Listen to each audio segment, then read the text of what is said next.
ఎంతసేపు అప్పులు అప్పులని మాట్లాడుతున్నావు కదా, మరి కేసీఆర్ పెంచిన ఆస్తుల గురించి ఎందుకు మాట్లాడు? కేసీఆర్ గొప్పగా ఆస్తులు పెంచిండు కదా. తెలంగాణ రాష్ట్రం ఏర్పడ్డ నాడు 2013-14లో మన తలసరి ఆదాయం 1,12,162 రూపాయలు. మరి ఇవాళ ఎక్కడికి పోయింది మన తలసరి ఆదాయం? 3,47,229. దేశంలో నంబర్ 1 తెలంగాణ.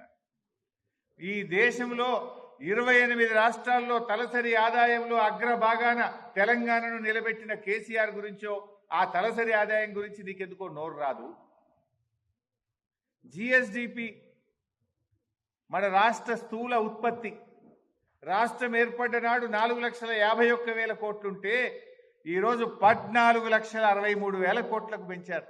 160% పెరిగింది. దీని గురించి రేవంత్ రెడ్డి నోట్లకెళ్ళి ఎందుకో రాదు. ఇది రాష్ట్ర సంపద పెరిగింది, రాష్ట్రంలో పౌరుల సంపద పెరిగింది, తలసరి ఆదాయం పెరిగింది, ఆస్తుల కల్పన జరిగింది, దేశ జీడిపికి 5.1% మనము కాంట్రిబ్యూట్ చేస్తూ ఉన్నాం.